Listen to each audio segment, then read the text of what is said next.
நம்ம வீட்டு தாத்தா பாட்டி சாப்பாடு நிகழ்ச்சிக்கு உங்களை அன்புடன் வர வைக்கிறேங்க. இன்னைக்கு நீங்க என்ன பார்க்க போறீங்கன்னு பாக்குறீங்களா? அது உங்களுக்கான சட்டு புட்டுன்னு ஒரு டேஸ்டியா யம்மியா வா அப்படின்னு நீங்க சொல்ற மாதிரி ஒரு வறுவல் தாங்க. நீங்க இந்த மாதிரி நீங்க செஞ்சு கொடுத்து பாருங்க உங்க குழந்தைங்களுக்கு. டெஃபினட்டா சொல்றேன், இனிமேலேருந்து உங்ககிட்ட உருளைக்கிழங்குக்கு பதிலாக அம்மாத்தா எனக்கு இதுதான் வேணும்னு சொல்லிட்டு கூட கேட்பாங்க. நீங்க வேணா நீங்க செஞ்சு பாருங்க, சரிங்களா? இந்த மாதிரி நீங்கள் செய்யும்போது உங்கள் குழந்தைங்களுக்கு ரொம்ப பிடிக்கும். இது மாதிரி டேஸ்டியாகவும் இருக்கும். நீங்கள் எந்த ஒரு இதுனாலும் இது சைட் டிஷ்ஷாக நீங்கள் வச்சு கொடுக்கலாம். தக்காளி சாதமாக இருக்கட்டும், லெமன் சாதமாக இருக்கட்டும், இல்லை நீங்கள் ஏதாவது ஒரு வெஜிடபிள் புலாவாக இருக்கட்டும், எந்த ஒரு இதுக்குனாலும் நீங்கள் இந்த மாதிரி வச்சு சாப்பிட்டு பாருங்கள். அப்புறத்துல குழந்தைங்க என்ன நீங்கள் கூட ஃபேன் ஆயிடுவீங்க இந்த இதுக்கு. பார்க்கலாமா வாங்க. இதுக்கு தேவையான பொருட்கள் பார்த்தீங்கன்னா, கொஞ்சோண்டு தேங்காய் எண்ணெய் நான் இதில் ஊற்றிருக்கேன். இதில் ஒரு 3 கரண்டி தேங்காய் எண்ணெய் ஊற்றிருக்கேன். இதுக்கு தேவையான கடுகு போட்டுடலாம். ஃபஸ்ட்டு கடுகு நல்லா வெடிக்கட்டும். கடுகு வெடிச்சிட்டு இருக்கும்போதே நம்ம இதுக்கு தேவையான அளவுக்கு ஜீரகம் எடுத்து வச்சுருக்கேன். இது நல்லா கடுகு வெடிச்சோடனே நம்ம போட்டுக்கலாம். நல்லா நம்மளோட கடுகு வெடிச்சிட்ருக்கு. ஸோ நம்மளோட கடுகு வெடிச்சோடனே நம்ம இதுக்கு தேவையான அளவுக்கு ஜீரகம் போட்டுடலாம். இது வந்து ஒரு ஸ்பூன் ஜீரகம், ஒரு 1/2 ஸ்பூன் கடுகு, அப்புறம் இதுக்கு தேவையான கடலைப்பருப்பு, உளுத்தப்பருப்பு, கருவேப்பிலை, இது 3 போட்டு நல்லா இதை நல்லா ஒரே ஒரு ரோஸ்ட் ஆகட்டும். நம்மளோட கடலைப்பருப்பு, உளுத்தப்பருப்பு நல்லா வறுந்துச்சா, இப்போ நம்ம எடுத்து வச்சிருக்க இதை போட்டுடலாம். இது தாங்க சேப்பக்கிழங்கு. சேப்பக்கிழங்கு நல்லா வேக வச்சு உரித்து நான் இதில் போட்டிருக்கேன். ஸோ இந்த மாதிரி வேக வச்சு ஃபஸ்ட்டு சேப்பக்கிழங்கு எடுத்துக்கோங்க. நல்லா உப்பு போட்டு தண்ணி ஊற்றி மஞ்சள் பொடி போட்டு வேக வச்சுக்கோங்க. வெந்ததுக்கப்புறம் நீங்கள் தோல் உரிச்சோன்னா நீங்கள் இந்த மாதிரி வந்துடும். இந்த மாதிரி நான் இன்றைக்கி வேக வச்சு எடுத்து வச்சுருக்கேன். ஸோ நீங்கள் இந்த மாதிரி வேக வச்சு எடுத்து வச்சுக்கோங்க, சரிங்களா? வேக வச்சு இதில் போட்டு லைட்டாக அப்படியே நம்ம எண்ணெயில் அப்படியே பொரிஞ்சு வரணும் பாருங்கள். மொறுன்னு வருவோம். கலரே சேஞ்ச் ஆகி பாருங்க. பார்க்கவே அழகாக இருக்குல்ல பார்த்தீங்களா? அப்படியே ஒரு குட்டி குட்டி நம்மளோட உருளைக்கிழங்கெல்லாம் குட்டி மினி உருளைக்கிழங்குலாம் இருக்கும்ல, அது மாதிரி இருக்கும். இது வந்து பேபி உருளைக்கிழங்குலாம் நீங்கள் போட்டு அப்படி சாப்பிடுவீங்களா, அது மாதிரி இது வந்து குட்டி குட்டியாக பொறுக்கி இந்த மாதிரி செஞ்சு பாருங்கள். டேஸ்ட்டாக இருக்குங்க, அழகாகவும் இருக்கும். இந்த மாதிரி சேப்பக்கிழங்கு நல்லா மொறுன்னு வறுத்ததுக்கப்புறம் நம்ம இதுக்கு தேவையானதெல்லாம் போட்டுக்கலாம்.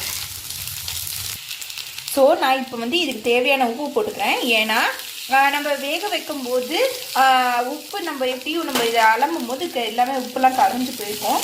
இதுக்கு கொஞ்சோண்டு உப்பு போட்டுக்கோங்க. உப்பு போட்டு நல்லா பாருங்கள், கலர் மாறிடுச்சுங்களா?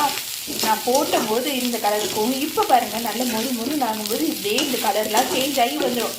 நம்ம இந்த டைமில் நம்ம எடுத்து வச்சுருக்க கொஞ்சோண்டு மஞ்சத்தூள், ஒரு 1/4 டீஸ்பூன் மஞ்சத்தூள் எடுத்து போட்டுக்கோங்க. போட்டு அப்படி ஒரு பெருட்டு இப்படி ஒரு பெருட்டு நம்மளோட கலர் மாறிக்கிட்டே பெருக்கு பாருங்க, கொஞ்சம் கொஞ்சமாக மாறுது. இதுக்கப்புறம் லைட்டாக இதுக்கான காரத்தை நம்ம போட்டுடலாமா?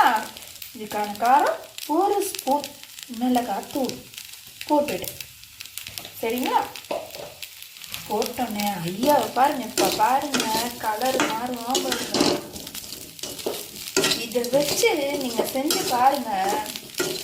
உருளைக்கிழங்கெல்லாம் வேணும், இனிமேல் இதுதான் வேணுங்கிற மாதிரி ஆகும். அப்போ சொல்லுவீங்க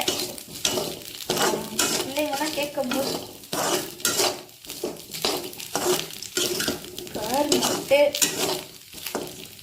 சமயத்தில் இப்போ நம்ம என்ன பண்ணுறோம், நல்லா கலரி விட்டாச்சு. காரமாக வாங்கியிருக்கு. இதுக்கு இன்னும் ஃப்ளேவர் தூக்குற மாதிரி நான் இதுக்காக ஒரு செப்ரேட்டாக எப்போவுமே ஒரு பொடி அரைச்சி வைப்பேன். ஸோ அந்த ஸ்பெஷலான பொடியை தான் நான் இதில் தூவி விட்றேன். இதில் தூவி விட்டு அப்படியே இது பண்ணுங்க, மழை சாரல் மாதிரி இறங்குது பார்த்தீங்களா? அழகா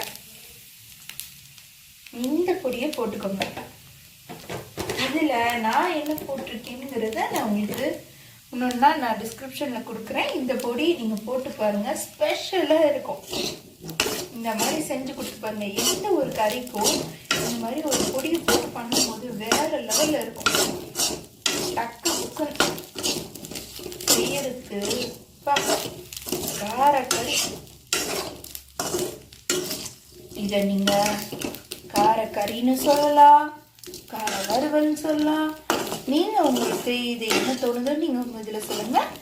நான் இதுக்கு சேப்பக்கிழங்கு ரோஸ்ட்டுன்னு தான் சொல்லுவேன். பார்த்தீங்கல்ல, சேப்பக்கிழங்கு ரோஸ்ட். நம்மளோட சேப்பக்கிழங்கு ரோஸ்ட்டு ரெடி ஆகிட்டே வருது. லைட்டாக இப்போ என்ன பண்ணுங்க, அப்படியே கொஞ்ச நேரம் விட்டிங்கன்னா நல்லா மொறு மொறு மொறு மொறுன்னு பொரிஞ்சு டேஸ்ட்டாக மாறிடும். அப்போ நீங்கள் தெரியும் உங்களுக்கு ஃப்ளேவர் எகிரும்.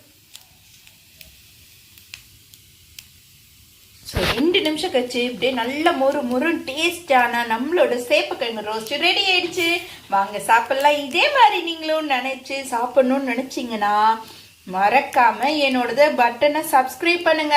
நிறைய பேர் பார்க்குறீங்க, ரொம்ப நேரம் ஆச்சு, நீங்களும் சப்ஸ்கிரைப் பண்ணாமல் இருக்கீங்க. தயவு செய்து நீங்கள் நெக்ஸ்ட் வீடியோ வரணும்னா என்னோட பில் பட்டனை கிளிக் பண்ணிக்கோங்க, என்னோட சேனலை சப்ஸ்கிரைப் பண்ணிக்கோங்க. நம்ம வீட்டு தாத்தா பாட்டி சாப்பாடு நிகழ்ச்சிக்கு உங்களையும் அன்புடன் வர வைக்கிறேன். நீங்களும் என்னோட சேனலை சப்ஸ்கிரைப் பண்ணிங்கன்னா உங்களுக்கு அடுத்தடுத்த வீடியோ வரும். லைக் பண்ணுங்க, ஷேர் பண்ணுங்க, அண்ட் கமெண்ட் செக்ஷன்ல நெக்ஸ்ட் என்ன வீடியோ வேணும்னு என்கிட்ட சொல்லுங்க. நான் உங்களுக்கு செஞ்சு தரேன்.